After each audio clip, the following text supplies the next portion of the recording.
Di awal mula, sekitar 4,5 miliar tahun yang lalu, terbentuklah bumi sebagai bagian dari tata surya kita.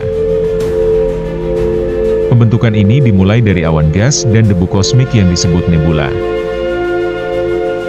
Gravitasi menyebabkan nuansa partikel kecil ini bersatu dalam sebuah disk, yang kemudian membentuk planet-planet termasuk bumi.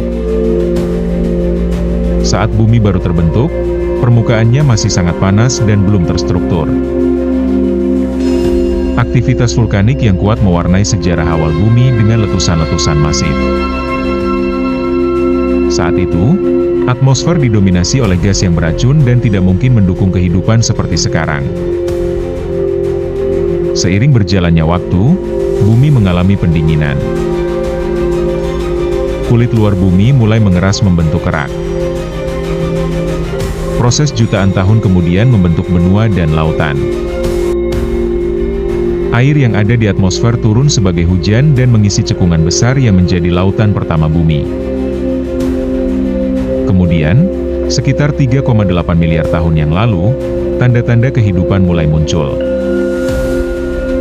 Organisme mikroskopis yang disebut prokariota berkembang di laut.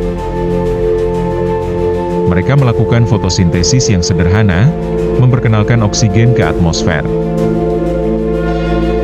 Kemunculan oksigen mengubah atmosfer lama yang didominasi karbon dioksida, menjadi tempat yang lebih ramah bagi kehidupan yang lebih kompleks.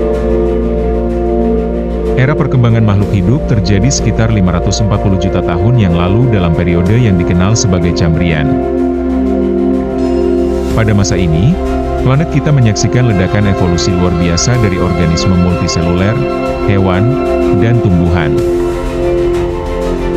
Jauh sebelum manusia dan hewan yang kita kenal saat ini menghuni bumi, planet ini adalah tempat yang sangat berbeda. Di masa lalu, sekitar 4,6 miliar tahun yang lalu, bumi terbentuk dari sekumpulan gas dan debu yang berputar di sekitar matahari muda. Pada awal mula, bumi adalah tempat yang sangat tidak bersahabat.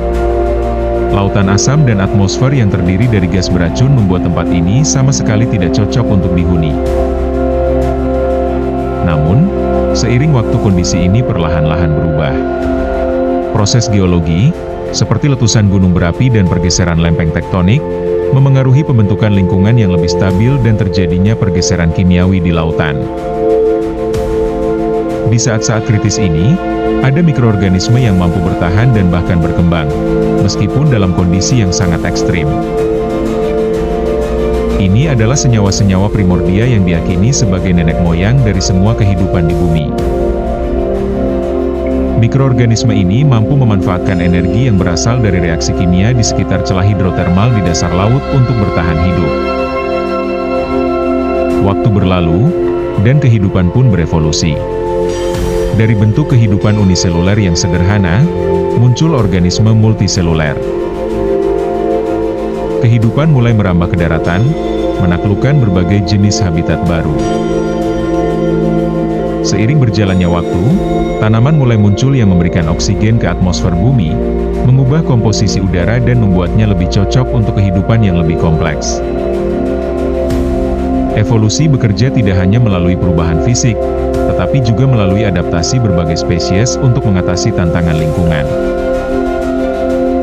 Dari makhluk laut purba, kehidupan terus berevolusi menjadi berbagai bentuk yang kita kenal sekarang.